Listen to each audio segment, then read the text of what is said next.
Assalamualaikum warahmatullahi wabarakatuh. Perkenalkan, nama saya Mardia Jabiro dengan NIM 2402010004. Baiklah, saya akan menjawab beberapa pertanyaan. Pertanyaan yang pertama, arti berpikir kritis. Perawat menggunakan pemikiran kritis untuk membuat keputusan yang tepat dalam perawatan pasien. Berikut adalah beberapa aspek bagaimana perawat berpikir kritis. 1. Pengumpulan data yang akurat. Perawat mengumpulkan informasi melalui observasi fisik, wawancara dengan pasien, serta pengkajian rekam medis. Mereka perlu mengevaluasi data ini secara objektif untuk memahami kondisi pasien. Analisis masalah. Setelah data terkumpul, perawat menganalisis informasi tersebut untuk mengidentifikasi masalah utama atau potensial. Pemikiran kritis melibatkan kemampuan untuk membedakan antara masalah nyata dan gejala yang mungkin hanya merupakan tanda dari masalah yang lebih besar. Penetapan prioritas. Dalam situasi perawatan, perawat harus menentukan masalah mana yang harus diutamakan berdasarkan urgensi dan dampaknya terhadap pasien. Pengambilan keputusan. Perawat dalam membuat keputusan berdasarkan bukti yang ada, bukan asumsi mereka. Mereka harus mempertimbangkan semua kemungkinan intervensi dan memilih yang terbaik sesuai dengan kondisi pasien. Refleksi. Pasien juga harus merefleksikan tindakan yang sudah dilakukan dan mengevaluasi hasilnya.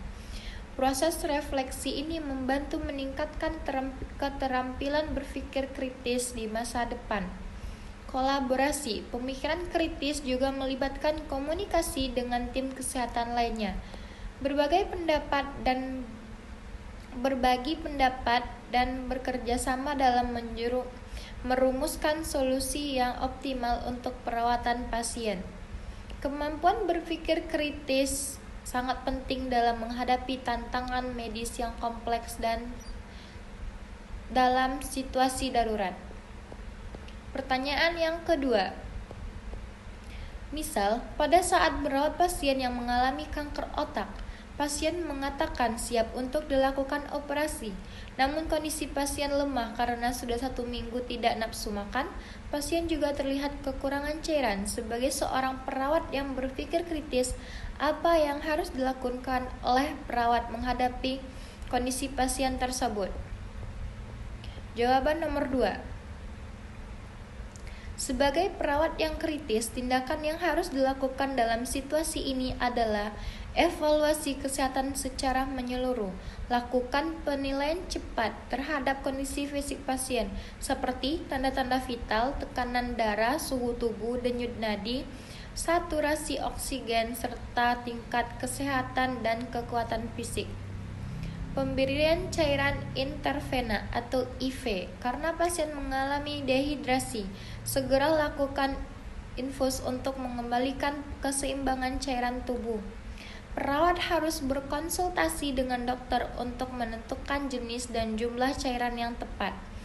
Nutrisi. Berikan dukungan nutrisi dengan melibatkan ahli gizi atau dokter untuk mempertimbangkan pemberian nutrisi parenteral melalui infus atau enteral melalui selang, nasogastric atau nasoenteral jika pasien tidak bisa makan melalui mulut.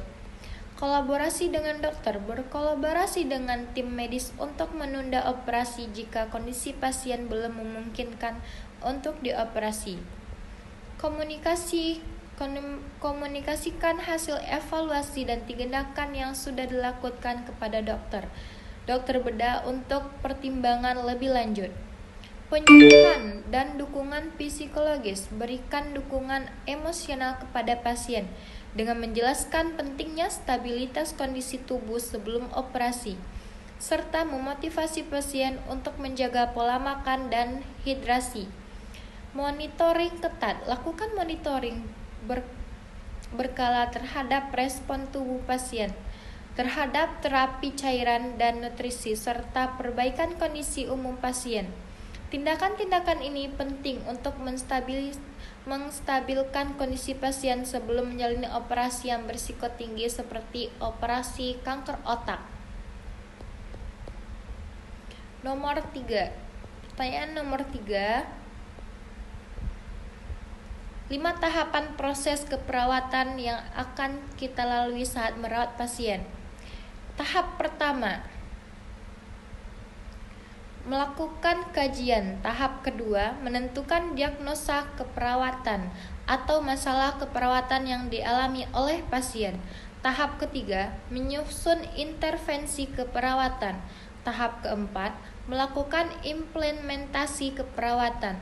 Tahap kelima, melakukan evaluasi keperawatan. Sekian, terima kasih. Wassalamualaikum warahmatullahi wabarakatuh.